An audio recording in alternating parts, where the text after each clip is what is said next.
तीरा वनचारी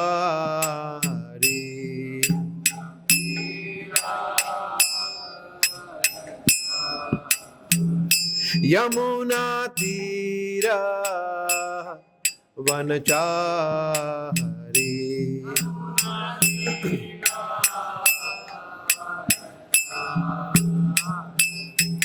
जय राधा माधव कुंज बिहारी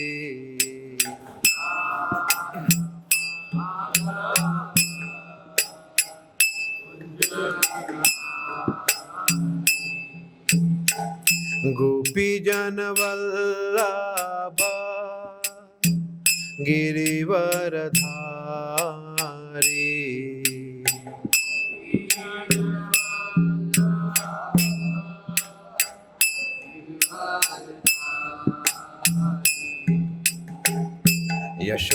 यशोदनंदन व्रज जन रंजन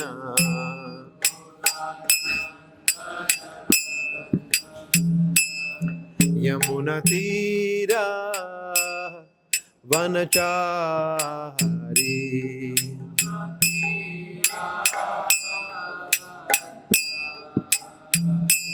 यमुना तीरा वनचारी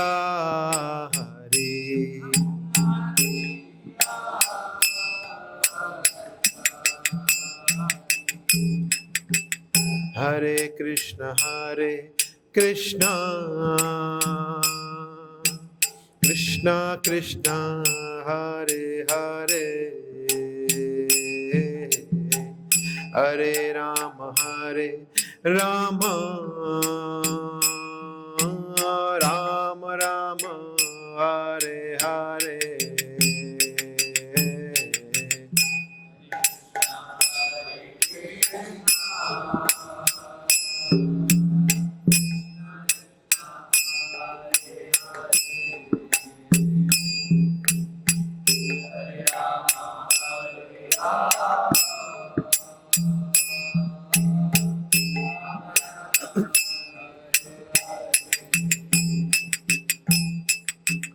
हरे कृष्ण कृष्ण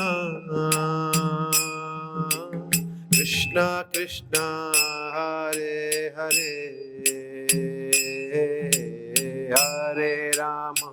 हरे राम राम राम हरे हरे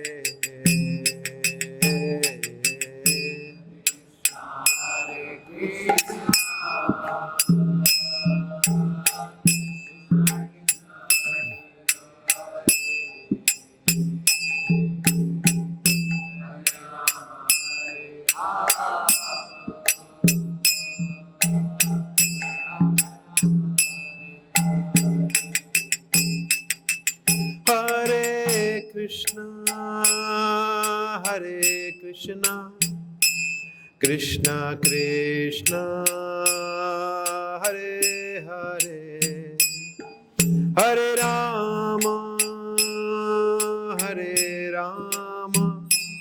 राम राम हरे हरे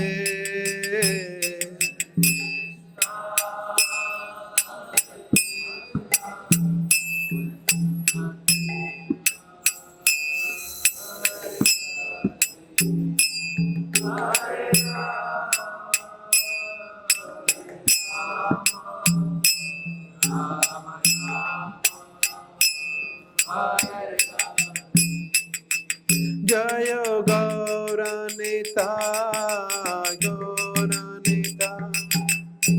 गौरानिता जय गौरानिता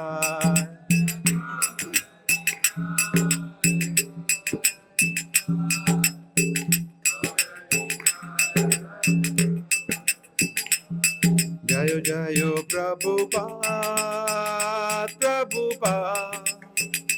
प्रभुपाद जय जय प्रभुपाद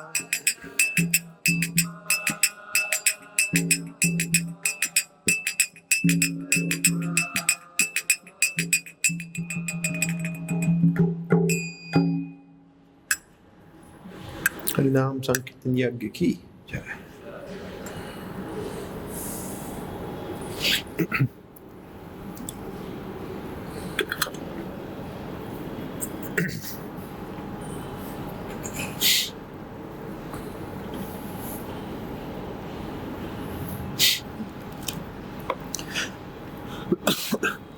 ओम नमो भगवते वासुदेवाय।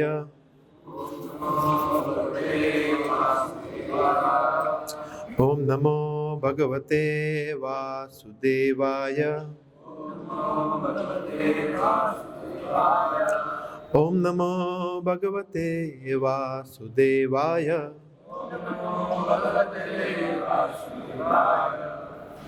हरे कृष्णा।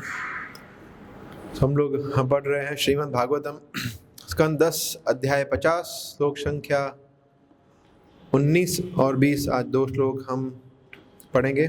श्लोक 19 को हम पढ़ेंगे और फिर श्लोक 20 को हम साथ में रिसाइट करेंगे। श्री भगवान उवाच नवे शूरा विकथन्ते दर्शयन्त्येव पौरुषम् न गृणीमो वचो राजन् आतुरस्य मुमूर्षतः।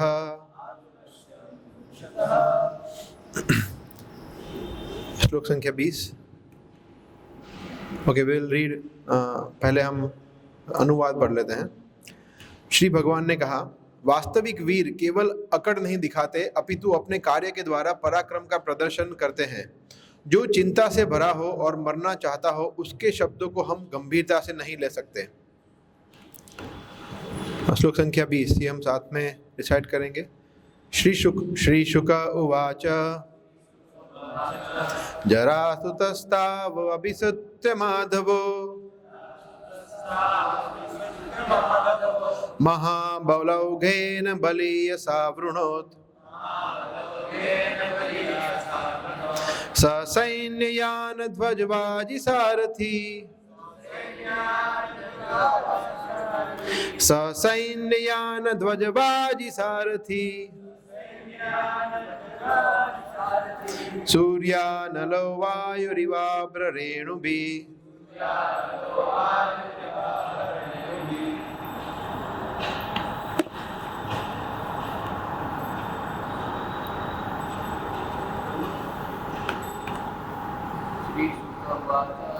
श्री शुक उवाच जरासुतस्त्यावभिसुत्य माधवो महाबलौघेन बलीयसा वृणोत् ससैन्ययान ध्वजवाजी सारथी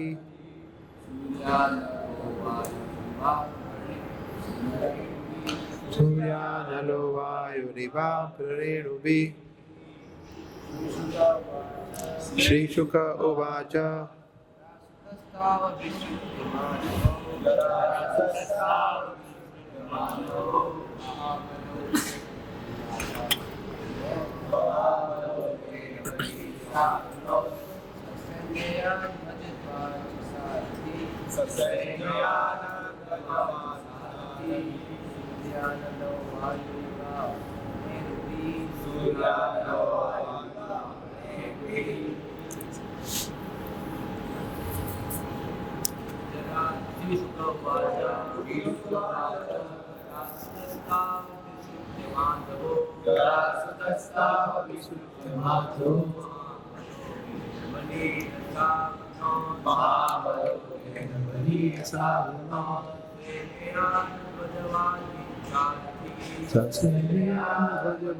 सारथी।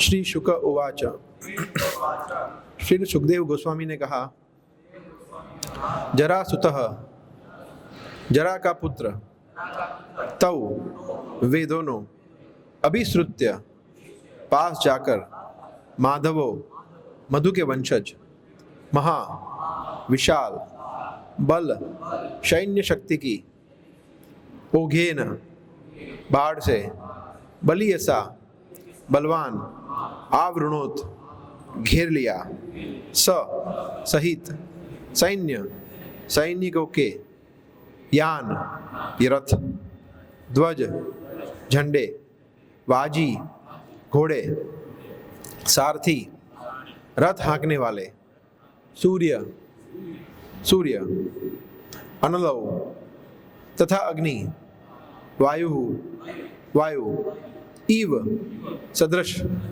अब्र बादलों से, रेणुभिः धूल के कणों से। अनुवाद और तात्पर्य हिज डिवाइन ग्रेस AC भक्ति वेदांत स्वामी श्री प्रभुपाद के शिष्यों द्वारा। श्रील सुखदेव गोस्वामी ने कहा, जिस प्रकार वायु बादलों से सूर्य को या धूल से अग्नि को ढक लेती है, उसी तरह जरा का पुत्र मधु के 2 वंशजों की ओर चल पड़ा और उसने अपनी विशाल सेनाओं से उन्हें तथा उनके सैनिकों, रथों, पताकाओं, घोड़ों तथा सारथियों को घेर लिया। तात्पर्य, आचार्य श्रीधर इंगित करते हैं कि बादल सूर्य को ढकते से प्रतीत होते हैं, वास्तव में सूर्य तो विस्तृत आकाश में चमकता रहता है, नहीं धूल की पतली परत से अग्नि की शक्ति प्रभावित होती है। इसी प्रकार जरासंध की सैन्य शक्ति का आवरण केवल ऊपरी था। ओम ज्ञानतिमिरान्धस्य ज्ञानाञ्जनशलाकया चक्षुरुन्मीलितं येन तस्मै श्रीगुरुवे नमः। श्रीचैतन्यमनोभीष्टं स्थापितं येन भूतले स्वयं रूप कदा मह्यं ददाति स्वपदान्तिकं। वन्देऽहं श्रीगुरो श्रीयुतपदकमलं श्रीगुरून् वैष्णवांश्च श्रीरूपं साग्रजातं सहगण रघुनाथान्वितं त्वं सजीवं साद्वैतं सावधूतं परिजनसहितं कृष्ण चैतन्यदेवं श्रीराधा कृष्णपादान् सहगण ललिता श्रीविशाखान्वितांश्च। हे कृष्णा करुण सिंधो दीनबंधो जगत्पते गोपेश गोपिका कांत राधा कांत नमोस्तुते। तप्त कांचन गौरांगी राधे वृंदावनेश्वरी वृषभानुसुते देवी प्रणमामि हरिप्रिये। वाञ्छाकल्पतरुभ्यश्च कृपा सिन्धुभ्य एव च पतितानां पावनेभ्यो वैष्णवेभ्यो नमो नमः। श्री कृष्ण चैतन्य प्रभु नित्यानंद श्री अद्वैत गदाधर श्रीवास आदि गौर भक्त वृंद। हरे कृष्णा कृष्णा कृष्णा हरे हरे।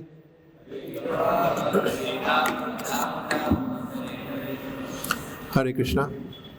तो हम लोग 10वें स्कंद से पढ़ रहे हैं अध्याय 50, जिसका शीर्षक है भगवान श्री कृष्ण द्वारा द्वारकापुरी की स्थापना।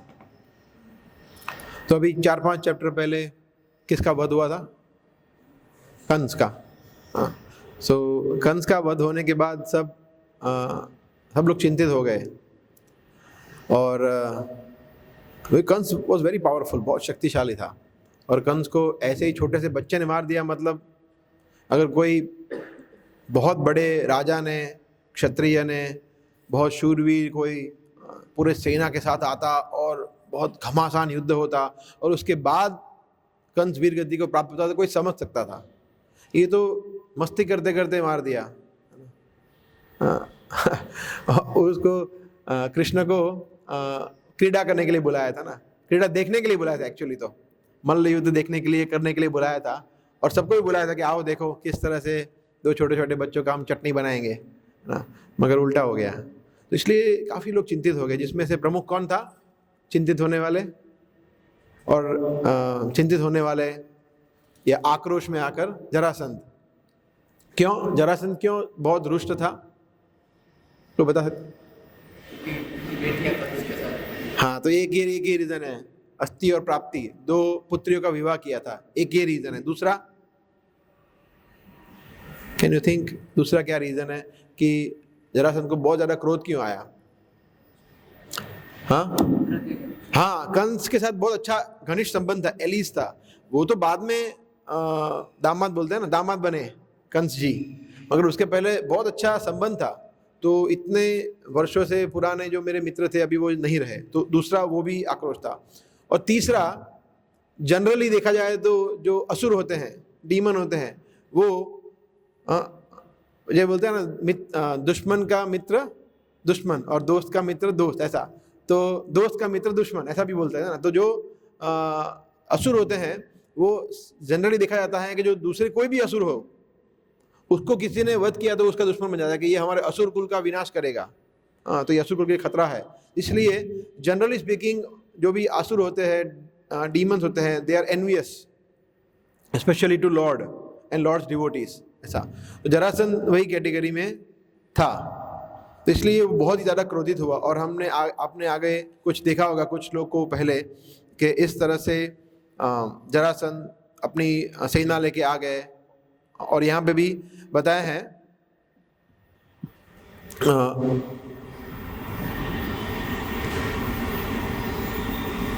आगे वाले श्लोकों में हमने देखा कि वो श्री कृष्ण और बलराम को संबोधित करता है, ऐसा, राइट। तो जनरली देखा जाता है कि जो भगवान यहाँ पे बता रहे हैं, वास्तविक वीर केवल अकड़ नहीं दिखाते, विकट तंथे का मतलब है अकड़ दिखाना। अकड़ दिखाना इन द सेंस प्राउड, अभिमान करना। तो वास्तविक वीर होते वो अभिमान नहीं करते हैं।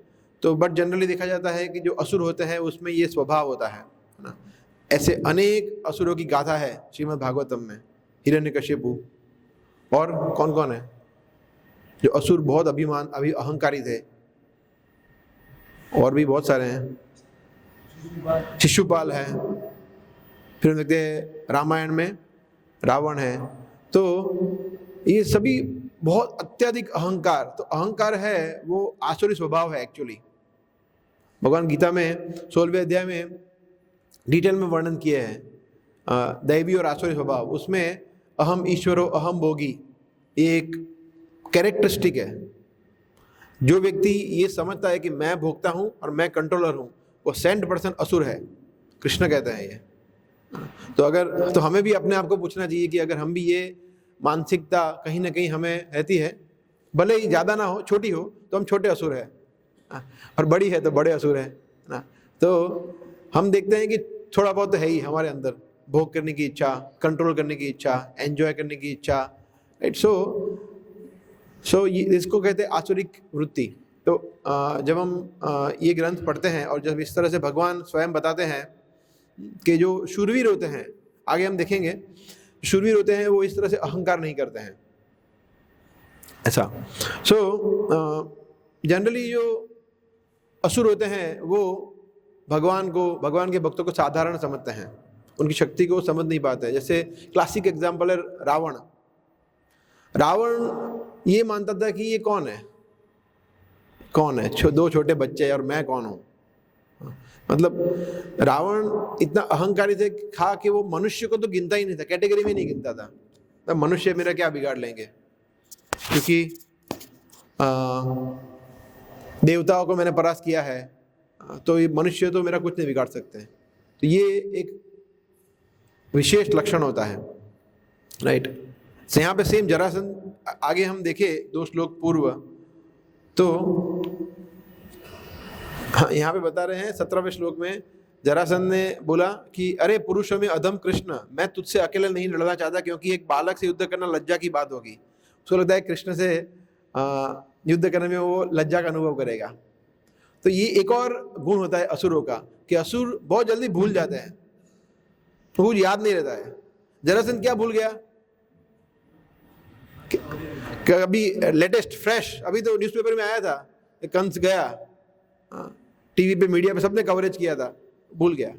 वो तो छोड़ो, जरासंध क्या पता नहीं होगा कि कंस को मारने से पूर्व भगवान ने क्या क्या लीलाएं की, उसको पता नहीं होगा। गोवर्धन उठाया तो वो सनसनीखेज नहीं होगी, गोवर्धन उठा दिया, तभी न्यूज़पेपर में आ गया होगा, चैनल में लाइव आ गया होगा, देखिए यहाँ पे हम है वृंदावन में, गोवर्धन आए हुए हैं यहाँ पे, देखिए। तो ऑफ कोर्स, तो गोवर्धन उठाया, पूतना का वध किया, तृणावर्त, सभी असुरों का वध किया, वो सब कुछ सबके आंखों के सामने था। और जरासंध भी उससे अनभिज्ञ नहीं था। बट फिर भी वो भूल जाता है। तो ये अगेन ये और एक स्वभाव है, विस्मृति। विशेष करके भगवान की लीलाओं के बारे में, भक्तों के साथ भगवान की लीलाएं जो होती है उसको भूल जाना, तो that is also not good. तो हमें भी ये ध्यान रखना चाहिए कि अगर हमें विस्मृति हो जाती है भगवान की लीलाओं को, श्रीमद् भागवतम के प्रसंगों को, भगवद गीता की शिक्षाओं को हम भूल जाते हैं, तो ऐसा नहीं कि हम असुर है, तो हमें फिर से पढ़ना चाहिए ताकि हमें बार बार याद आए, ताकि हम वो असुर जोन से भक्त के जोन की तरफ जाए, ऐसा। ये असुरों का स्वभाव है जो हम जरासंध हमें सिखाते हैं। एक्चुअली भागवतम जो है उसमें ऐसा नहीं है कि हम सिर्फ भगवान के भक्तों के साथ लीलाओं से ही सीखते हैं, असुरों से भी सीखते हैं हम कि ऐसा नहीं करना है। अनेक यहाँ पे वर्णन, जैसे इंद्र ने बहुत सारे गलत कार्य किए। श्रीमद् भागवत में वर्णन आता है, पृथु महाराज के केस में आता है, गोवर्धन लीला में, अनेक जगह पे। तो उससे हम समझ सकते हैं भगवान हमें समझाना चाहते हैं किसी न किसी व्यक्ति का यूज करके कि इस तरह से अगर करेंगे तो हमारे लिए वो अच्छा नहीं होगा। तो असुर जनरली होते हैं वो इस तरह से वो अपनी जो वीकनेसेस है उसके ट्रैप में आ जाते हैं। तो यहाँ पे जरासंध कौन से अनर्थ के ट्रैप में आ गया? एक तरह से बोलता है तो अहंकार, विकथंते मतलब अकड़ना, मतलब अहंकार। तो यहाँ पे क्लासिक एग्जाम्पल है ईगोइस्टिक पर्सन का, कि मतलब सोचिए कि वो व्यक्ति, वो बच्चा उसकी नजरों में जिसने अभी अभी कंस का वध किया है, जो कितना शक्तिशाली था, उसको बोल रहा है कि मैं तुझसे युद्ध नहीं कर सकता, मुझे शर्म आती है। मतलब कैन यू इमेजिन कितना ईगो है, कितना अहंकार है। तो ये ईगो के स्लेव हो जाते हैं, असुर होते हैं वो। परंतु जरूरी नहीं है कि ईगो के ही स्लेव होते हैं असुर। अनेक अनर्थ के, जैसे कोई होता है वो काम वासना के स्लेव हो जाते हैं, दास हो जाते हैं। कोई होता है क्रोध के, जैसे शिशुपाल है, वो किसका प्रतीक है? ईर्ष्या का प्रतीक है। इतना ईर्ष्या कर रहा था भगवान से। और रावण है, वो काम वासना का प्रतीक है, कि वो इतना कामुक था कि वो सब कुछ भूल गया। वो ये भी भूल गया कि वो वाली जो मुझे करके पूरा घूमा था, उसको इन्होंने ही मारा है, वो भी भूल गया वो। सोचिए। So yes, lust, anger and greed, तो इसके ये भी हमें दास बना सकती है। And then that is demoniac, आसुरिक है वो। और अभी मैं एक लेक्चर सुन रहा था जिसमें बता रहे थे कि ग्रीड जो है, ग्रीड लोभ है, वो सिर्फ धन का नहीं होता है। ऑफ कोर्स धन का तो होता ही है प्रमुख, परंतु आंखों का भी लोभ होता है। ग्रीड, कुछ देखना, अच्छी चीजें। हाँ, फिर हमारी स्पर्श की इंद्रिय है, उसका होता है कुछ अच्छी चीजों को टच करना। उस तरह से हर एक इंद्रियों का लोभ होता है, ग्रीड होता है। तो हर एक से हमें बचना चाहिए। Very nice instruction, right. So यहाँ पे ये भाई साहब क्या बोल रहे हैं कि ये तो छोटा बच्चा है, अभी बलराम फिर भी थोड़ा बड़ा है ना। तो अभी दो ही ऑप्शन है मेरे पास, तो क्योंकि भगवान, सोचिए यहाँ पे अभी बता रहे हैं, नेक्स्ट श्लोक में बताया है ना, विशाल सेनाओं से घेर लिया। किनको घेर लिया? माधव, मतलब मधु के 2 वंशज, सिर्फ 2। सोचिए इतनी भयंकर सेना, और सामने कौन थे? 2। तो जरासंध के पास 2 ही ऑप्शन थे, या तो वो छोटा बच्चा या थोड़ा बड़ा बच्चा। बस थोड़ा बड़े बच्चे से करते हैं। छोटे बच्चे से तो मतलब लोग क्या बोलेंगे कि मैंने छोटे बच्चे को मारा, तो मतलब लोग मेरे में थू करेंगे। बोला नहीं, बोला तेरे से नहीं युद्ध करना है, बड़े से थोड़ा युद्ध करूंगा, थोड़ा तो मसल पावर है उसके अंदर, तो साहब मतलब एकदम बच्चा है, ऐसा। तो but he is forgetting, Jarasandh को पता नहीं है कि बलराम जी को शक्ति कौन देते हैं? कृष्ण ही देते हैं। आपको पता है, एक वृंदावन का एक पास टाइम है प्रभुपाद के समय का। वृंदावन में कृष्ण बलराम मंदिर में प्रभुपाद ने एक बार पूछा अपने शिष्य को, कौन ज्यादा शक्तिशाली है, कृष्ण या बलराम, है ना। तो अलग अलग लोग कहने लगे कृष्ण शक्तिशाली है, कोई बोलते हैं बलराम शक्तिशाली, बिकॉज बल है, नाम आता है ना बल, लॉजिक लगाने लगे, बल है तो वही होगी शक्तिशाली। तो इस तरह से लोग बोलते रहे। फिर प्रभुपाद ने बोला नहीं, कृष्ण इज मोर पावरफुल। क्यों? बिकॉज अगर आप देखो तो बलराम जी है भगवान के कंधे पे हाथ रखे हुए हैं, मतलब कृष्ण इज सपोर्टिंग बलराम। तो इसलिए, हालांकि भगवान और बलराम एक ही तत्व है, उसमें ऐसा अगर प्रभुपाद एक लाइटर नोट में बता रहे थे, कृष्ण सभी वस्तुओं के स्रोत है, बलराम जी के स्रोत भी वही है। हालांकि बलराम और कृष्ण में अंतर नहीं है कोई, जैसे वो उदाहरण आता है ना, दीपार्चिरे वही दशांतरम में विपेत्य, ब्रह्म संहिता में, कि एक मोमबत्ती है, उसमें से आप अनेक मोमबत्ती करें तो कोई फर्क नहीं है। यस्तादृगेव हिच विष्णुतया विभाति, तो इसीलिए सभी विष्णु तत्व हैं वो कृष्ण से ही आते हैं। फिर कल मुझे एक व्यक्ति, हमारे एक भक्त पूछ रहे थे, उन्होंने गीता में पढ़ लिया कि नारायण है वो कृष्ण के अंश है। बोला ये क्या है, उनको चक्कर आ गया, बोले ये तो मैंने पहली बार, नारायण कृष्ण के अंश है। रिलैक्स, फिर थोड़ा उनको समझाया अलग अलग तरीके से। सो यस, तो बलराम है वो भी, उनकी स्ट्रेंथ कृष्ण से ही आती है। हालांकि बलराम है वो सभी शक्ति के स्रोत भी है, और स्रोत अल्टीमेटली कृष्ण भी है।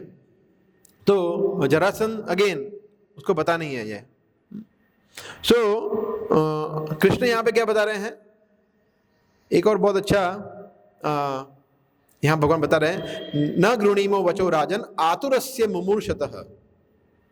भगवान बता रहे, हे राजा जरासंध, कि जो व्यक्ति गृणीमो मतलब हम लोग उसको बिलीव नहीं करते, वाचो वचन को, किसको, आतुरस्य मुमूर्षतः, ये जो मरने के लिए बहुत आतुर है, तो तुम्हें मतलब बोलते ना विनाश काले विपरीत बुद्धि, ऐसा ही है। बोला अभी बुद्धि विपरीत हो चुकी है, बिकॉज तुम्हारा विनाश आने वाला है, तो हम क्या हो समझे कि तुम मुझसे युद्ध करना चाहते हो, इससे युद्ध करना चाहते हो, तो तुम्हारी बात की कोई लॉजिक ही नहीं है। तो भगवान यहाँ उत्तर दे रहे हैं, यहाँ भगवान फर्स्ट टाइम बोल रहे हैं, जरासंध को उत्तर दे रहे हैं। यहाँ पे आगे जरासंध बड़ी बड़ी बातें कर रहा है, भगवान उत्तर दे रहे हैं कि मुमूर्षय, राइट, मुमूर्षतः, मुमूर्षतः मतलब जिसकी मृत्यु निकट है, जिसकी मृत्यु निकट है, डेथ इज नियर।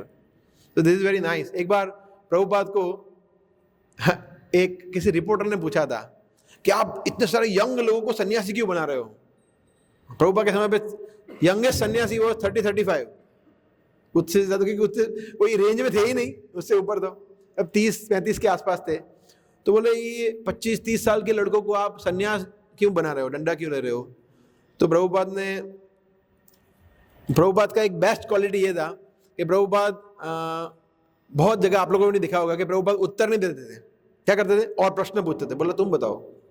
तो हम भी ऐसा कर सकते हैं, कोई हमें प्रश्न पूछे तो हमें पूछे अच्छा, फिर हमें और प्रश्न पूछना है सामने, तो मतलब वो शांत हो जाता है, बिकॉज व्यक्ति हमसे जवाब उत्तर एक्सपेक्ट कर रहा है ना, उत्तर एक्सपेक्ट कर रहा है। तो प्रभुपाद ने बोला अच्छा तो फिर किसको बनाए सन्यासी, आप बताओ। तो उसने बोला कि बूढ़े लोगों को बनाओ, ओल्ड। प्रभुपाद ने उत्तर नहीं दिया, और प्रश्न पूछा, अच्छा तो बूढ़ा व्यक्ति कौन है बताओ। नाउ ही वाज ट्रैप्ड, मतलब फंस गया, पता नहीं, मतलब उसको समझ में आ गया कि मैं कहीं गलत जा रहा हूं, कि ऐसा तो नहीं होगा कि जिसके बाल झड़ गए हैं, जो लकड़ी लेके चलता है वो बूढ़ा है, ऐसा तो नहीं पूछ रहे हैं, क्योंकि उतना तो उनको भी पता है। तो वो कुछ बोले नहीं। प्रभुपाद ने बोला जिसकी मृत्यु निकट है वो बूढ़ा है, वेरी डीप, जिसकी मृत्यु निकट है ही इज ओल्ड। अभी आप बताइए किसकी मृत्यु निकट नहीं है। तो मुमूर्षतः ये शब्द है जो मरने वाले, तो हम सभी मुमूर्षतः ही है, हम आतुर नहीं है, वो अलग बात है, मरने के लिए जरासंध आतुर था, है ना। So but we are all मुमूर्षतः, हम सभी हम लोग की मृत्यु होने ही वाली है, शायद 1 घंटे में, शायद 1 साल में, शायद 10 साल में, शायद 50 साल के बाद, वो हमें पता नहीं है, राइट। सो इसीलिए जो व्यक्ति मरने के लिए बहुत ज़्यादा आतुर है, वो कैसा होता है, उसको पता है कि मृत्यु आने वाली है, कहीं ना कहीं उसको, जरासंध को ये पता था, भले ही ये बोल रहा था मगर उसको डर तो था ही, कि जैसे रावण को भी डर तो था ही, कुंभकर्ण ने वार्न किया था, और किसने वार्न किया था बताइए, रावण को बहुत लोगों ने उसको समझाया था, किसी ने धमकी दी थी, किसी ने समझाया था, कौन समझाया था, विभीषण ने समझाया, हाँ, फिर वाइफ ने, मंदोदरी ने समझाया, और इस पार्टी में भी समझाया ना, बहुत सारे लोग आए समझाने के लिए, हनुमान जी आए, मंदोदरी बताया इन्होंने, हनुमान जी आए, अंगद, बहुत सारे लोगों ने समझाया, और रावण ने गुप्तचर भी भेजे थे, गुप्तचर ने आके इलोबरेटली वर्णन किया, ग्लोरीफाई किया एक्चुअली, कि श्री राम तो ऐसे है, और श्री राम की, रावण तो डर गया, बोला क्या कर रहे हो, डराओ नहीं, बस हो गया, जाओ अभी। Ravan was extremely fearful, Ravan बहुत ज़्यादा भयभीत था, शिशुपाल भी। सभी असुर हैं वो कहीं ना कहीं भयभीत तो होते ही है, उसको पता है, बिकॉज वो असुर है, बुद्धि तो उनकी अच्छी होती है, बिकॉज उन्होंने किसी न किसी देवताओं की भक्ति की होती है, किसी न किसी वरदान उन्होंने लिया होता है। जैसे जरासंध का वरदान यूनिक था ना, वो भी हम आएंगे उसके ऊपर। तो इसीलिए वो भयभीत भी था कि मतलब मेरी मृत्यु, मेरा भी कंस के जैसा हाल नहीं होगा ना, और इसीलिए वो कुछ भी बोल रहा था कि भाई तुझसे युद्ध नहीं करना है।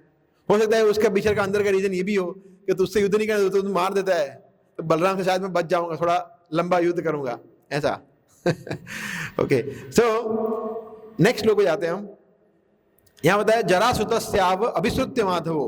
जरासुत, जरासूत का मतलब हम सबको पता है, आई थिंक पहले चर्चा किया होगा जरासंध के बारे में। हमने चर्चा किया आपने 2-3 दिन पहले या इस एपिसोड में जरासंध के बारे में नहीं चर्चा किया इतना। ओके, तो Jarasandh, just to refresh in 2 minutes, Jarasandh जो था उनके पिता का नाम था बृहद्रथ। बृहद्रथ, और बृहद्रथ जो था उसको पुत्र नहीं था, सिर्फ 2 पत्नियां थी, पुत्र कोई नहीं था। तो एक ऋषि ने उनको एक मैजिकल फ्रूट दिया था, बोले ये फ्रूट लो, पत्नी को खिलाओ और आपको संतान प्राप्ति होगी। तो वो ज़्यादा लोभी हो गया, बोले 2 पत्नियां हैं, या हो सकता है लोभी हो और 2 पुत्र हो, या डर भी लगे, बोले एक को खिलाऊंगा दूसरी बुरा मान जाएगी, बोला फिर क्या होगा। तो उसने क्या किया, काट दिया बीच में से, बोला दोनों खुश, मैं भी खुश, सब खुश। कोई खुश नहीं हुआ, है ना। क्या हुआ, बच्चा कैसा पैदा हुआ, आधा, एक का इस तरफ लेफ्ट पार्ट था, एक का राइट पार्ट था। तो मतलब ऐसा विचित्र पूरी हिस्ट्री में, इतिहास में कभी कोई डिलीवरी ऐसा नहीं हुआ था कि जैसे आधा, कैन यू इमेजिन, आधा बच्चा। तो वो मतलब वो दोनों बहुत पछताए। राजा को फिर लगा कि मैंने बहुत गलत किया, ये नहीं करना चाहिए था, और ऋषि ने दिया था, मैंने अपना खुद का चलाया वगैरह। सो आचार्यों को फॉलो नहीं करना, अथॉरिटी को फॉलो नहीं करने से ये होता है। तो उसको समझ में आया फिर बाद में, महाजनों ये ने गदा सा पंथा, मगर फिर तो कभी क्या कर सकते। फिर उसने फेंक दिया जंगल में, तो क्योंकि वो मृत था बालक, जीवन ही नहीं था, तो क्या करने का। तो वहां पे एक राक्षसी घूम रही थी, इसका नाम क्या था, जरा। तो जरा राक्षसी घूम रही थी, उसने बोला ये क्या है, दैट वाज द फर्स्ट। हरे कृष्णा, श्री गौर निताय की जय, श्री राधा गोविंद जी की जय, सीताराम लक्ष्मण हनुमान की जय। तो जरा ने फर्स्ट जिक्सो पजल सॉल्व किया। हम लोग करते थे छोटे बच्चे से, तब यहाँ पे शेर बनाने का, ये बनाने का पजल आता है ना, पजल टूटे हुए पार्ट को ज्वाइन करने का। वो फर्स्ट किसने किया था, जरा ने। बोला ये कुछ समझ में नहीं आ रहा है, तो वैसे करके वो जैसे ही पास में ले आई, जुड़ गया, और जैसे जुड़ गया बच्चे में प्राण आ गए, ऐसा। और वो इतना शक्तिशाली था जरासंध, मतलब उसको ऐसा वरदान भी था कि उसको अगर मारना हो तो वही तरीके से मारना पड़ेगा, उसको अलग अलग करना पड़ेगा वहीं से। अब वो कौन कर पाए, इतना शक्तिशाली कोई नहीं था कि उसको इस तरह से वो चीर पाए बीच में से। सो जरासंध वाज वेरी पावरफुल। सो इसलिए यहाँ बताया जरासुत मतलब एक्चुअली जरा से उत्पन्न नहीं हुआ था, मगर जरा ने उसको जन्म दिया, ऐसा बोल सकते हैं, गर्भ से नहीं परंतु इस तरह से, नॉट बायोलॉजिकली, तो इस तरह से जरासुत बोलते हैं। फिर बताया गया है माधवो मतलब मधु के वंशज। तो कृष्ण को मधुसूदन भी बोलते हैं, जिन्होंने मधुरा के राक्षस का वध किया है, और माधव भी बोलते हैं। सो माधवो मतलब 2 है ना, दोनों मधु के वंशज है। मधु यदु वंशज बोलते हैं, वृष्णि, फिर भोज, ये सब राजा है जिनके कुल से ये सभी यदु वंश में आते हैं कहीं ना कहीं। तो इसलिए भगवान को, बलराम जी को उनमें से कुछ भी बोल सकते हैं, ऐसा।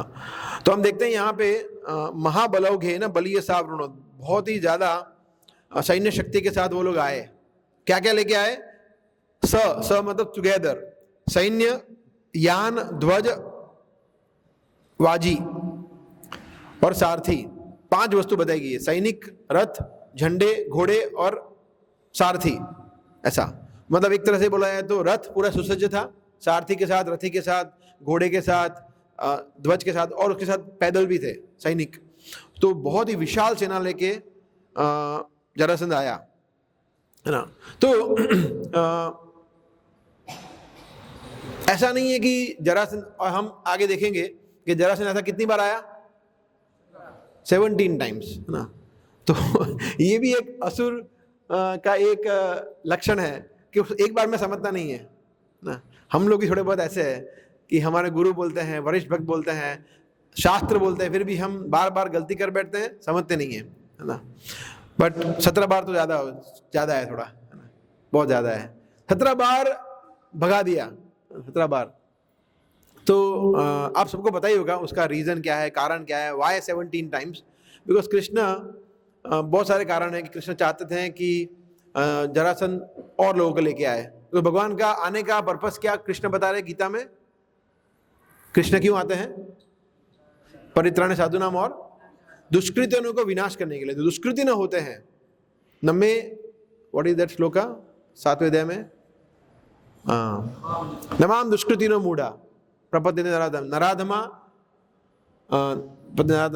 माया परत अज्ञाना आसुरीम भावम आश्रिता। तो ये जो सभी लोग हैं जो असुर भाव को धारण करते हैं, जो मनुष्य में अधम है, फिर जो जिनका ज्ञान माया द्वारा हर लिया गया है, तो ये सभी दुष्कृतिनो है जो, तो उन सबको उनको विनाश करने के लिए भगवान अवतार लिए। विनाशाय च दुष्कृता नाम।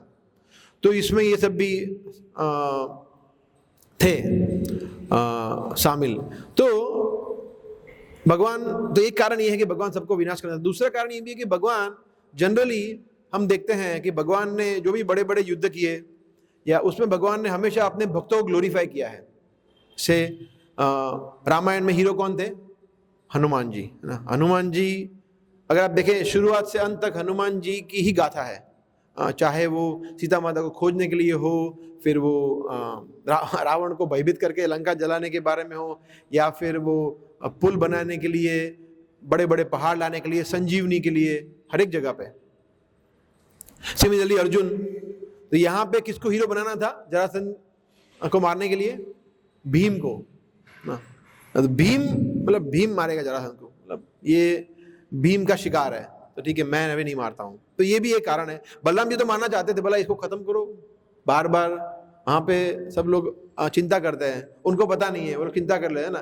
बिकॉज जो द्वारिका के नगरजन है, इवन वृंदावन वासी है, वो बहुत चिंता करते हैं कि ओह कृष्ण बलराम पे फिर से आक्रमण हो गया। तो वो चिंता करते हैं, वो समझते नहीं है कि वो भगवान है।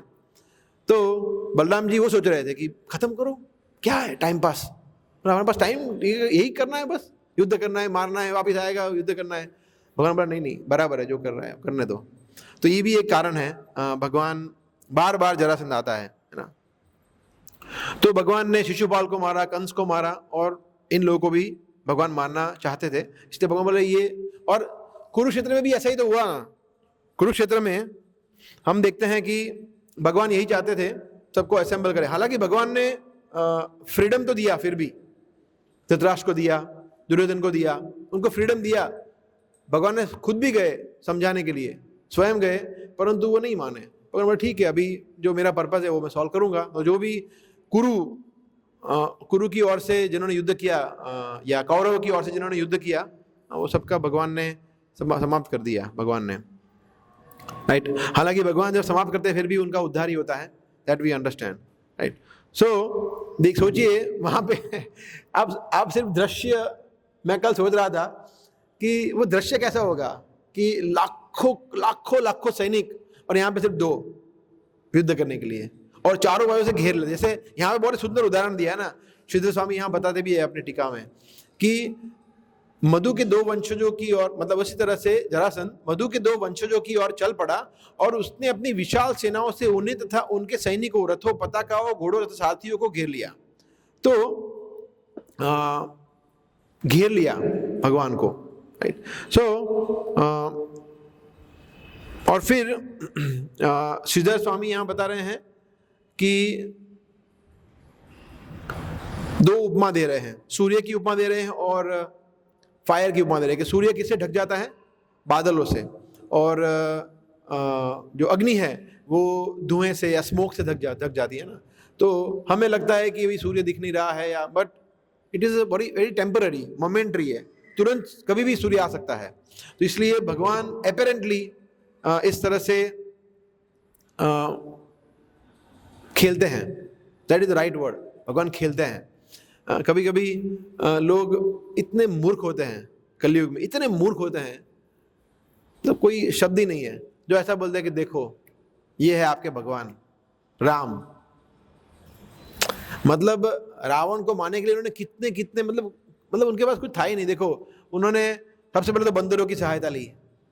बोला बंदर की सहायता कौन लेता है? बंदरों की सहायता ली तब जाके मार पाए।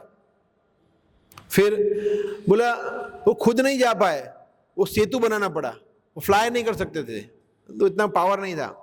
फिर विभीषण से सहायता लेनी पड़ी मारने के लिए, तब जाके मार पाए। ओ हो मतलब क्या करे। और फर्स्ट ऑफ ऑल सीता को बचा भी नहीं पाए, सीता माता को बचा भी नहीं पाए। तो ये सब इतने मूर्ख लोग हैं, उनको पता ही नहीं है कि रावण को मारना मतलब भगवान के लिए क्या करना है। भगवान सिर्फ ऐसा सोचे कि रावण तू मर जा, तो रावण मर जाएगा, सोचने मात्र से, विचार भी ना करना पड़े ऐसा। परंतु भगवान को अच्छा लगता है। जैसे आप लोग तो वैसे आप लोग के लिए उदाहरण एप्लीकेबल नहीं है, मगर जो गृहस्थ होते हैं कभी कभी उनके बच्चे, आप खेले होगे अपने मम्मी पापा से, है ना, खेले वो पिलो लेके खेलते हैं, कुछ टॉय लेके वो ऐसे मारते हैं, फिर वो गिर जाता है, फिर हम बच्चा खुश जाता है, ये तो ये पिलो फाइट है भगवान की। वो तीर लगाते हैं, भगवान भी तीर मारते हैं, फिर एक दो बार भगवान उसके तीर को आगे बढ़ाता है, बोलता है देखा अब बोल, भगवान बोलता है वाह गुड।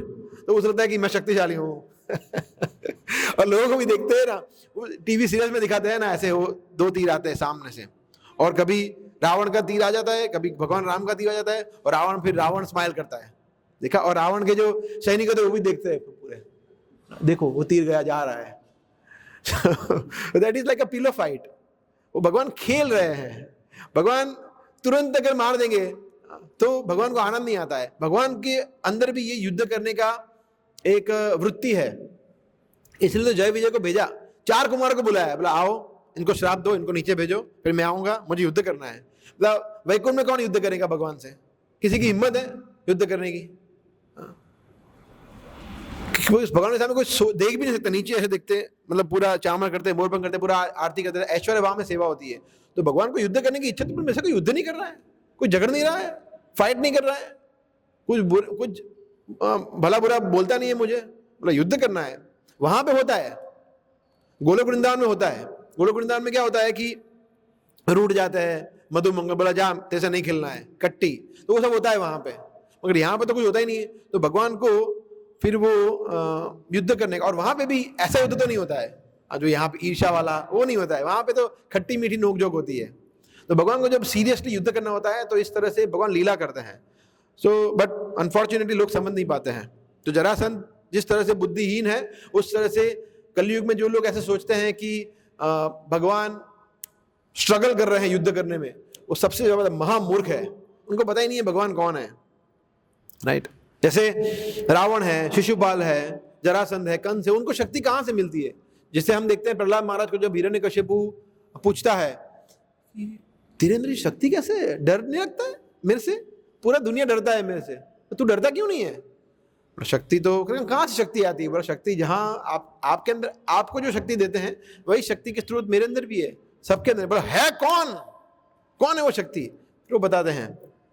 तो कृष्ण है वो सर्वशक्तिमान है, वो सब कुछ कर सकते हैं, और जरासंध और बाकी लोगों को पता नहीं है, राइट। और भगवान ऐसी ऐसी लीलाएं करते हैं ये बताने के लिए। यहाँ पे ये बहुत ही इंपॉर्टेंट वर्ड है, नवे शूरा विकथन थे, कि जो शूरवीर होते हैं ना वो अकड़ते नहीं है। जिसके अंदर सही में बल होता है, सही में बल होता है, तो वो बल होता है आध्यात्मिक बल, तपस्या का बल, भगवान की भक्ति का बल। शारीरिक बल कोई बल नहीं है। उसके अनेक अनेक उदाहरण भगवान ने दिए हैं। हिरण्यकशिपु और प्रहलाद महाराज सबसे बेस्ट एग्जाम्पल है। शारीरिक बल किसके पास आ रहा था? उसके पिता के पास। और प्रहलाद महाराज तो कितने सॉफ्ट, सोचिए 5 साल का 6 साल का बच्चा, सॉफ्ट टेंडर, जिसको मतलब कोई डोले शोले नहीं है, कुछ नहीं, एकदम बेचारा छोटा सा। और वो हिरण्यकशिपु इतना भी भयभीत नहीं है। हिरण्यकशिपु को भय लग रहा है कि इसको कुछ हो क्यों नहीं रहा है, मेरी बहन को खा गया, मेरे हाथी सर्प पर्वत से गिराया, समुद्र में फेंका, कुछ हो नहीं रहा है इसको। हिरण्यकशिपु को डर लग रहा था जेन्युइनली, मगर प्रहलाद महाराज को बिल्कुल भय नहीं था। इसलिए मैं भी पढ़ रहा हूँ उद्धव गीता 11वें स्कंद में, वहाँ यही चीज उद्धव जी बहुत सारे क्वेश्चन पूछ लेते हैं एक साथ, 25-30 क्वेश्चन पूछ लेते 4-5 श्लोकों में कि ये क्या है, किम ये कौन है, ये कौन है, लाभ, सबसे बड़ा लाभ क्या है, सबसे महामूर्ख कौन है, सबसे बड़ा बुद्धिशाली कौन है। तो उसमें सबसे बड़ा बल ये है, तपस्या का बल है, आध्यात्मिक शक्ति है, वो सबसे बड़ा बल है। शारीरिक शक्ति कोई शक्ति नहीं है, बिकॉज शरीर कब तक रहने वाला है, कभी ना कभी तो मृत्यु होने ही वाली है, राइट। तो हम ये देखते हैं भगवान ने अनेक उदाहरण, जैसे रामायण में हम देखते हैं रावण और विभीषण, उसमें शक्तिशाली दादा कौन था, रावण। विभीषण की शक्ति रावण के सामने कुछ नहीं थी, फिर भी Vibhishan came out victorious, because Vibhishan के पास क्या बल था, भक्ति का बल था, भगवान के नामों का बल था, आध्यात्मिक बल था, है ना। वाली सुग्रीव में भी ऐसा ही था, वाली के सामने कुछ नहीं था, मगर सुग्रीव सबसे बेस्ट चीज क्या थी, वो भगवान के प्रति शरणागत था, भगवान जो बोला सब कुछ किया, तो वाली को भगवान ने ऐसे मार दिया, ऐसा। और वाली को मारना वो नेक्स्ट टू इम्पॉसिबल, रावण के लिए भी पॉसिबल नहीं था, इतना शक्तिशाली था वाली, तो भगवान ने उसको सुग्रीव के लिए मार दिया। और दूसरा ये भी कारण है कि वो अधर्म का आचरण कर रहा था, वाली वो धर्म का आचरण नहीं कर रहा था। फिर हम देखते हैं गजेंद्र के केस में ज्यादा शक्तिशाली कौन था, मगरमच्छ। गजेंद्र के अंदर शक्ति शरणागति की थी, वो तुरंत शरणागत जैसे किया, भगवान बोला मगरमच्छ हो या मगरमच्छ के पिताजी हो, तो गया ऐसा। हम हर एक जगह दुर्वासा मुनि, अम्बरीश महाराज के केस में देखते हैं हम, उसमें भी शक्तिशाली दुर्वासा मुनि ही थे, तपस्या का बल था, ब्रह्म तेज था, ब्रह्म ऋषि थे, सोचिए, जो वैकुंठ में जा सकते थे। Ambarish Maharaj could not go to Vaikuntha, वो नहीं जा पाते थे, पर दुर्वासा मुनि बिना रोक टोक कहीं भी जा सकते थे, ऐसे शक्तिशाली, परंतु वो अहंकार के ग्रस्त में आ गए, वैष्णव अपराध कर लिया, और वो विनम्र थे, वो खुश थे भगवान की भक्ति करने में, और वो पूर्णतः शरणागत थे। और हम देखते हैं फिर अल्टीमेटली सेम वे द्रौपदी के केस में देखते हैं, दुशासन वो ज्यादा शक्तिशाली था, द्रौपदी शक्तिशाली बिल्कुल नहीं थे, परंतु फिर भी शरणागति जब उन्होंने लिया। ये भगवान बार बार भागवत में बता रहे हैं अनेक जगह पे कि आध्यात्मिक बल कोई बल नहीं है कि मैं 4 समोसा खाऊंगा तो और शक्तिशाली हो जाऊंगा, ऐसा थोड़ी होता है ना।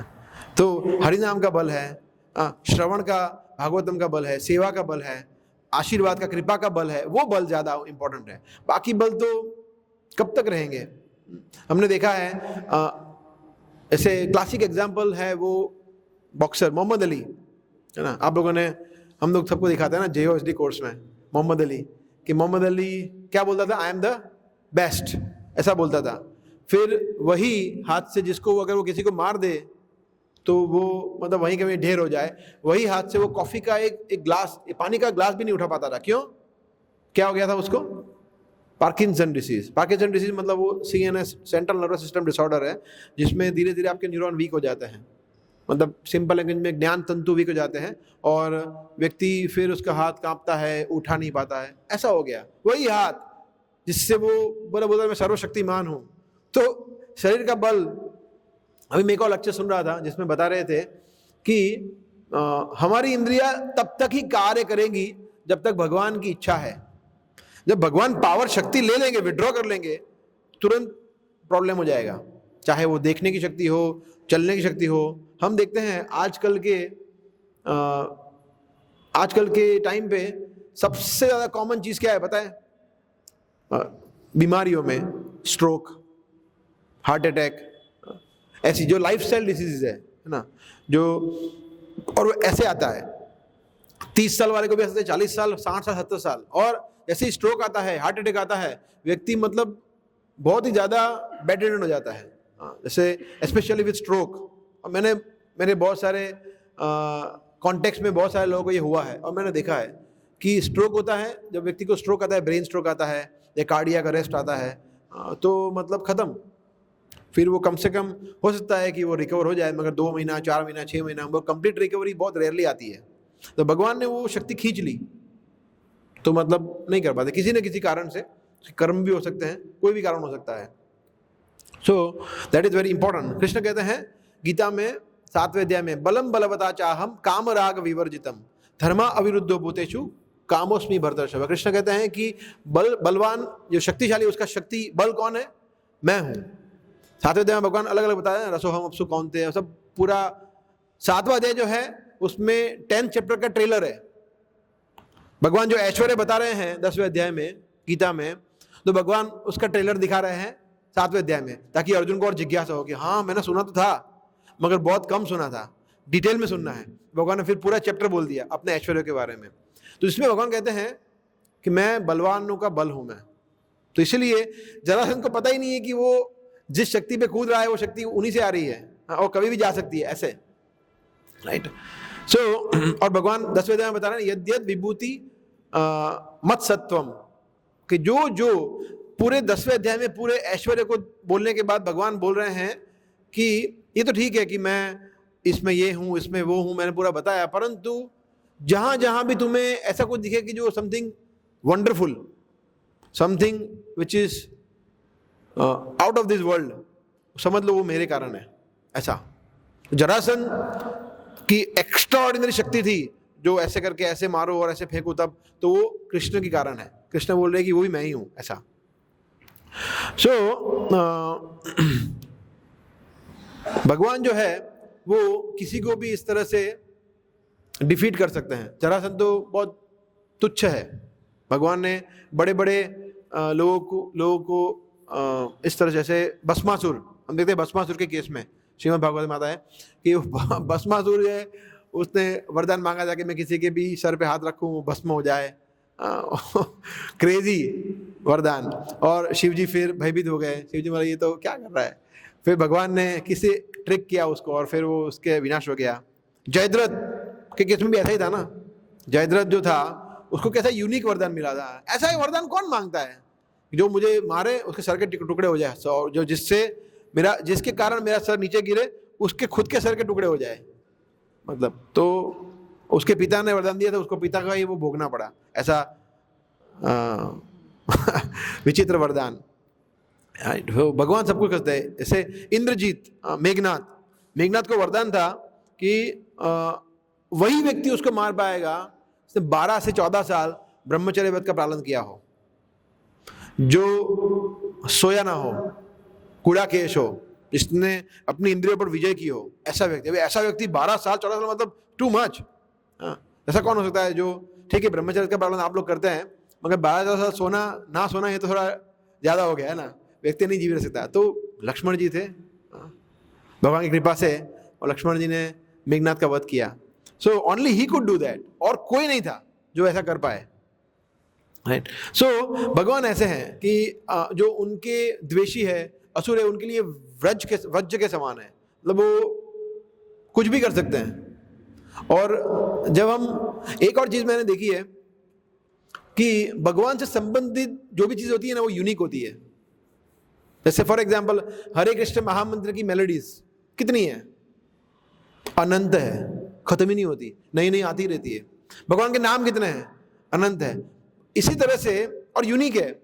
जैसे आप लोगों, अगर मैं पूछूं कि आप लोग कृष्ण भक्ति में कैसे जुड़े, तो मैं गारंटी देके बोलता हूं सभी का अनुभव अलग अलग होगा। कोई रिपीट नहीं करता भगवान, कभी रिपीट नहीं होता, कभी नेवर। इसी तरह से भगवान जो असुरों को मारते हैं वो यूनिक होता है, रिपीट नहीं करते कभी भगवान, हर तरीका अलग होता है। भगवान को वो नया तरीके से मारने में बहुत आनंद आता है। So Krishna can do wonders like this, है ना। परंतु जो भक्त है उनके लिए ऐसा नहीं है, भगवान उनके वश में आते हैं। जैसे वो श्लोक है, ज्ञाने प्रयासम उदपास्य नमंत एव जीवंति सन्मुखरिताम भवदीय वार्ता स्थाने स्थिता शुद्धिगता तनुवांग मनोबीर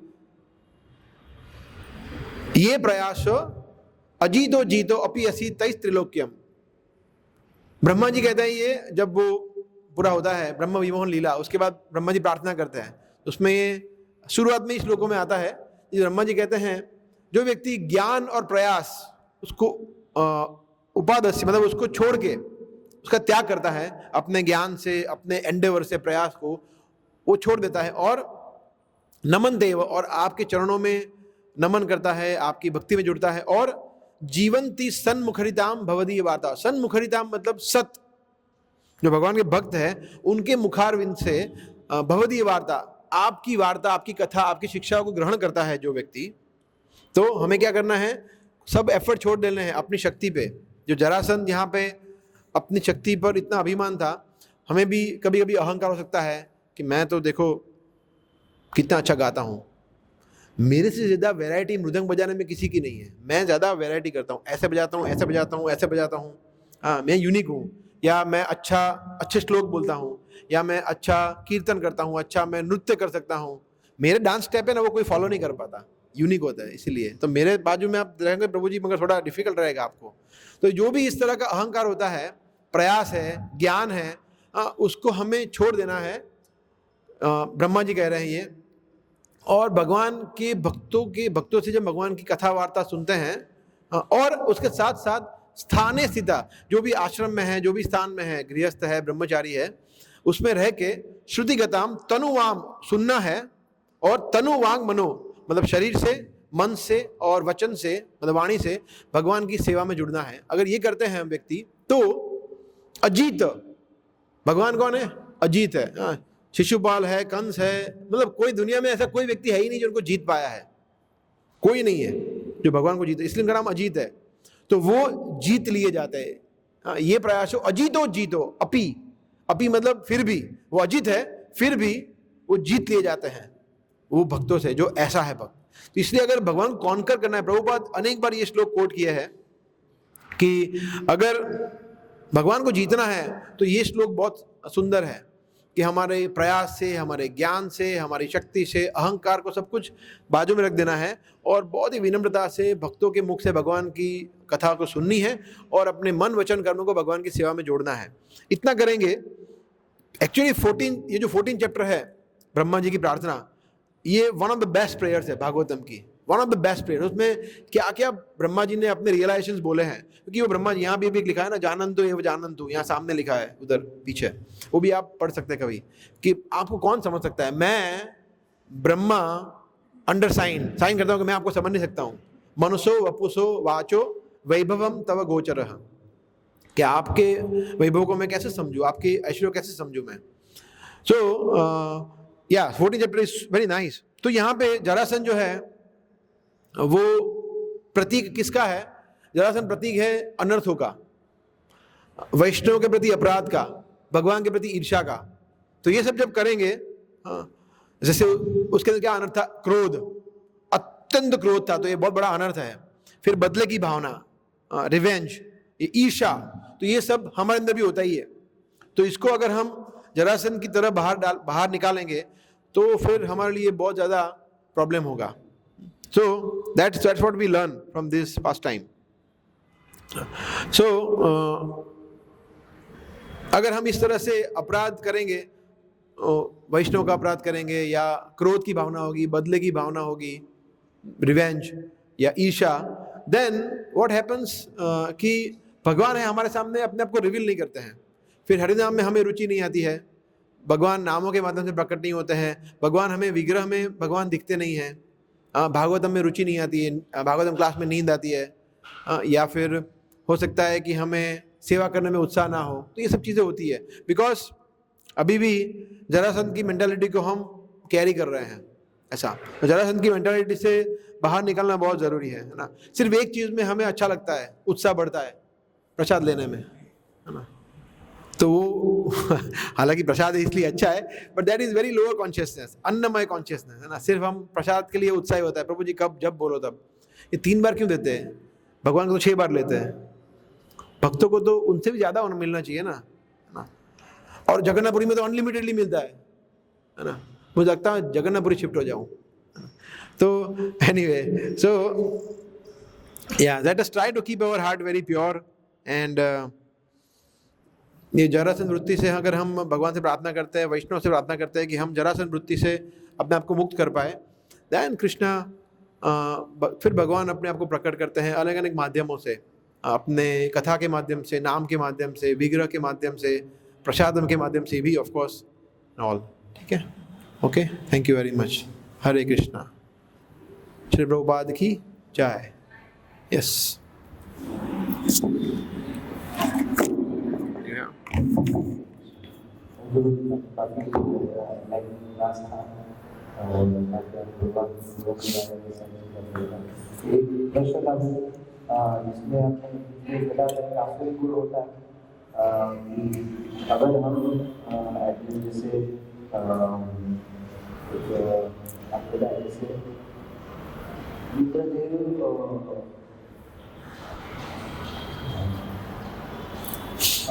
जैसे इंद्रदेव जो थे तो उनका एज मतलब कि वो एज देवता सबसे परम देवता है, देवताओं में सबसे एज ऊपर आते हैं। तो एक आसुरी गुण ये बताया था आपने कि जैसे अगर भगवान से हम ईर्ष्या करते हैं, जैसे इंद्रदेव जो थे तो उनमें हम देखते हैं कि अगर फॉरगेटफुलनेस हो जाए तो वो भी एक आसुरी गुण है। इंद्रदेव देखते हैं कि उन्होंने ये गड़बड़ हुआ था जब भगवान ने गौतम पर्वत दिखाया तो वो भूल गए थे उसमें, तो उन्होंने क्षमा वगैरह मांगी। फिर से जब भगवान द्वारका की लीला करते जिसमें भगवान पानी जब फ्लावर लेके तो उसमें भी वो भूल जाते हैं कि जिसमें भगवान है जिसको मैंने पहले क्षमा मांगी। ये आसुरी गुण है या फिर लीला? या दोनों एक्चुअली भगवान कृष्ण हैं चौथी अध्याय के 11वें श्लोक में यह था मां प्रपद्यन्ते तान तथैव भजामि अहम्। जिस भाव से व्यक्ति मेरी शरण ग्रहण करता है उस तरह से मैं आदान प्रदान करता हूँ। तो देखिए सबसे जो कभी नहीं भूलते वो कहाँ पे होते हैं? वहाँ पे आध्यात्मिक जगत में। जो रेयरली भूलते हैं वो है ब्रह्मलोक में। ब्रह्मा जी स्वयं एक बार ही भूले थे ना। जब जैसे जैसे नीचे आते हैं ना लोगों की भूलने की टेंडेंसी बढ़ती जाती है। गंधर्व लोक या मतलब सत्य लोक, फिर महर लोक में आते हैं, सिद्ध लोक में आते हैं, फिर जन लोक, फिर गंधर्व लोक, स्वर्ग लोक, जो पैरेलल में है वहाँ पे लोग भूलते हैं। और यहाँ पे तो मृत्यु लोक में तो भूले हुए ही है ना। कभी कभी प्रभुपाद, ये फेमस है आपको सुना होगा कि प्रभुपाद ऐसा क्यों होता है, किसी ने पूछा ऐसा क्यों होता है कि मैं कभी कभी माया में पड़ जाता हूँ। प्रभुपाद ने बोला हम हमेशा माया में हैं, कभी कभी कृष्ण को याद कर लेते हैं ऐसा। तो यहाँ पे हम मेजॉरिटी टाइम भूले हुए ही है। और मगर कोई बोलता है कि मगर प्रभु जी ऐसा तो नहीं है, मुझे तो याद है, बिकॉज अभी हम वैकुंठ में बैठे हैं इसलिए, अभी हम मंदिर में हैं। मंदिर से बाहर जाके बोलना नहीं चाहिए, बट जैसे फॉर एग्जाम्पल कोई व्यक्ति है वो मंदिर में भक्तों के संग में रहता है, 100% सेफ, मगर आश्रम चेंज करता है, बाहर जाता है, जॉब करता है, तो उसके फिर बहुत प्रॉब्लम होता है फिर। इसलिए आश्रम चेंज करना मतलब बहुत सोच समझ करना चाहिए, है ना। बेस्ट चीज के मत करो, है ना। बट ठीक है, वो अलग बात है। बट द पॉइंट इज, अगर व्यक्ति ये आश्रम में है, ब्रह्मचर्य आश्रम में है, मंदिर के अंदर है, तो उसके भूलने के चांसेस बहुत कम है। सोचिए, मतलब आप ब्रह्मा जी के स्तर पर है, ब्रह्मा जी के स्तर पर, ब्रह्मा जी नहीं है, ब्रह्मा जी के स्तर पर आपको फैसिलिटी मिली है कि भगवान को आप नहीं भूलेंगे, है ना। परंतु जैसे नीचे आते हैं तो देवतागण जो है वो भगवान के भक्तों से नीचे है, भगवान के शुद्ध भक्त है, प्रभुपाद है ना। तो प्रभुपाद से भी नीचे है देवतागण, ऐसा। तो जब प्रभुपाद की गुरु पूजा होती है, प्रभुपाद की व्यास पूजा होती है, ग्लोरिफिकेशन, तो देवता भी सुनने आते हैं कि ये इन्होंने कृष्ण का इतना प्रचार किया है, सो हम उनको प्रणाम करते हैं। यस, ऐसा। सो इंद्रदेव इस तरह से भूलते हैं, ऑफकोर्स मल्टीपल टाइम भूलते हैं, परंतु भूलने के बाद वो गलती, उनकी जो गलती है वो स्वीकारते भी है, प्रार्थनाएं करते हैं, ग्लोरीफाई करते हैं, और भगवान की लीला में सहायता भी करते हैं। इसलिए भगवान को दोनों है। तो हमें ये समझना चाहिए कि अच्छा वो इंद्र तो सहायता कर रहा है, प्रॉब्लम नहीं है। नहीं, इंद्र ने जो गलती की तो स्वर्ग लोक पे जाके, गंधर्व लोक पे जाके, ब्रह्म लोक पे जाके भी व्यक्ति गलती कर सकता है। इसलिए ब्रह्म भुवना लोका, नहीं, वहां नहीं जाना है, ऊपर जाना है, तो इसको सीधे ओमिट करना है, ग्रेजुअली आगे नहीं बढ़ना है। सीधा भगवान के धाम जाएंगे तो हमारे गलती करने के चांसेस 0 हो जाएंगे, वरना 0.1% तो रहेगा ही रहेगा। तो इसलिए हमें यह देखना चाहिए कि व्यक्ति कुछ भी कर ले फिर भी गलती करने की वृत्ति, पाप करने की वृत्ति वो रहती है। तो पाप बोलते हैं, गलती मतलब पाप। कृष्ण को भूलना, forgetfulness of Krishna is sinful, ऐसा। ठीक है, ओके। You have question?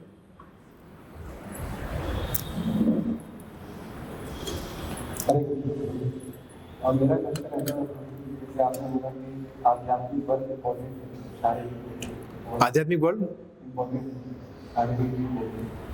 आध्यात्मिक बल, हाँ, वो भगवान की शक्ति से आते हैं। इसको कैसे बढ़ाया जाए आध्यात्मिक बल को और स्ट्रॉन्ग कैसे किया जाए। और इनको जैसे आपने बोला कि शारीरिक बल इम्पोर्टेंट नहीं बट शरीर से Yes. आध्यात्मिक बल Yes. प्राप्त Yes, yes. Yeah. चीजों को ऑब्जर्व करना भगवान को समझना उनकी सेवा में engage होना। Yes, yes. तो ये भी तो इम्पोर्टेंट। यस यस यस या तो जैसे आप जानते ही हैं सभी क्वेश्चन, इसका उत्तर आपको पता ही है, मगर आप साधारण जनों के हित के लिए प्रश्न पूछ रहे हैं। आध्यात्मिक बल कैसे बढ़ता है? हम समझते हैं कि गुरु से आता है, चैतन्य महाप्रभु, नित्यानंद प्रभु से आता है, बलराम जी से आता है, जो बल के स्रोत है, आध्यात्मिक बल के स्रोत है, तो वहीं से आता है। तो अगर हम गुरु की शिक्षाओं को अच्छी तरह से फॉलो करेंगे, प्रभुपाद की शिक्षाओं को फॉलो करेंगे, तो naturally our strength will increase. और उसमें नॉर्मल जो ऐसा कुछ अलग नहीं बोला है प्रभुपाद, ऐसा नहीं बोला कि आप पाकिस्तान जाके प्रचार करो, ऐसा नहीं बोलने वाले कोई गुरु या कोई भक्त। नॉर्मल चीज़ें बोलेंगे कि जैसे हम देखते हैं जो भी हमारे बड़े बड़े सन्यासी है, वो एकदम सिंपल इंस्ट्रक्शन देते हैं कि अच्छी तरह से नामों का जप करो और आप 4 नियमों का पालन करो, भक्तों के संग में रहो और टाइम पे प्रसाद लो, अपनी बॉडी को अच्छा मेंटेन करो, बीमार मत हो। तो वही बोलते हैं सिंपल, अच्छे भक्त बनो, वैष्णव अपराध मत करो। तो जो भी डूज एंड डोंट्स है भक्ति के वही बोलते हैं, कुछ अलग से आउट ऑफ द वर्ल्ड कुछ कोई नहीं बोलता है, चाहे वो गुरु हो, भक्त हो, साधु, शास्त्र, गुरु, तीनों एक ही चीज़ बोलता है। तो अगर हम बोलते हैं, तो अगर हम इस तरह से हमारे आचार्यों की आज्ञा का पालन करते हैं तो that will give us spiritual strength. Now of course शरीर बहुत ज़्यादा इंपॉर्टेंट है, तो प्रभुपाद ने हमेशा बताया है कि हमारा शरीर बहुत ज़्यादा महत्वपूर्ण है। तो एक पास टाइम है प्रभुपाद का, तो विल 2 मिनट्स डिस्कस। एक बार एनीवे वो पास टाइम थोड़ा लंबा है, बाद में हम 1 to 1 चर्चा करेंगे। ब्रह्मानंद प्रभु ने बताया था ये उनके बारे में, बट प्रभुपाद का मैसेज उनको ये था। एनीवे मैसेज ये है कि प्रभुपाद ने ब्रह्मानंद को बोला था कि नहीं, मैंने बोला था ना कितनी बार कि बीमार नहीं होना है आपको। प्रभुपाद ने डांटा था उनको, बार बार बीमार क्यों हो जाते हो, यू कैनॉट बी सिक, डांटा उनको। और फिर प्रभुपाद ने उनको थोड़ा हेल्प किया। तो प्रभुपाद, जब हम बीमार होते हैं तो हमारे आचार्यों को, हमारे गुरुजनों को अच्छा लगता है? बिल्कुल अच्छा नहीं लगता है। मतलब ये देखो, ऑलरेडी हम उनके ऊपर बोझ है, ऑलरेडी हम उनके ऊपर बोझ है और बीमारों के और बोझ को बढ़ा रहे हैं, बिकॉज सेवा नहीं करेंगे बीमार हो गए तो। प्रभु जी बहुत सर दुख रहा है, आज एक दिन 25 माला नहीं करूंगा तो नहीं चलेगा एकादशी में, तो ऐसा होता है। या फिर और चीज़ें, सेवा नहीं कर पाते, मैराथन में नहीं जा पाते, वगैरह वगैरह। सो इसलिए शरीर, इसलिए बल का मतलब है कि फिजिकल बल इंपॉर्टेंट नहीं है, इन द सेंस फिजिकल बल पे फोकस करना इंपॉर्टेंट नहीं है। फिजिकल बल या शारीरिक शक्ति को प्राथमिकता देना इंपॉर्टेंट नहीं है। शारीरिक शक्ति जितनी है उतनी जरूरी है, स्वस्थ रहना जरूरी है। आप प्राणायाम करो, योगा करो, सूर्य नमस्कार करो, कौन मना कर रहा है? That you do. प्रभुपाद के टेप सुनो और सूर्य नमस्कार करो, दैट इज गुड। ऐसे ही करते सभी भक्त लोग, कुछ लेक्चर सुनते हैं और बाकी जो भी एक्टिविटी है, फिजिकल एक्टिविटी वो करते हैं। ब्रश करते समय, नहाते समय, स्नान करते समय, तब व्यक्ति लेक्चर सुन सकता है, कीर्तन सुन सकता है और कर सकते हैं। बट उस पर बहुत ज़्यादा, जैसे कुछ लोग जिम जाते हैं, गृहस्थी की बात कर रहा हूँ, जिम जाते हैं, वो गलत है। जिम जाने की क्या ज़रूरत है शारीरिक बल को दिखाने के लिए? प्रभु जी मैं रथ यात्रा को अकेला खींच पाऊंगा, एक बाजू 10,000 लोग, एक बाजू मैं अकेला खींचूंगा, आहा क्या लॉजिक है? Doesn't make any sense. तो इसलिए जिम जाना, वो सब, वो बल, शारीरिक बल पे फोकस करना हो गया, तो उसमें उसका स्वार्थ है, तो फिजिक अच्छा बनाना है, तो ऐसा करने की जरूरत नहीं है। ऐसा ओके, ठीक है। Thank you very much. Hare Krishna. Shri Prabhupada की जय। ग्रंथराज श्रीमद् भागवतम की जय।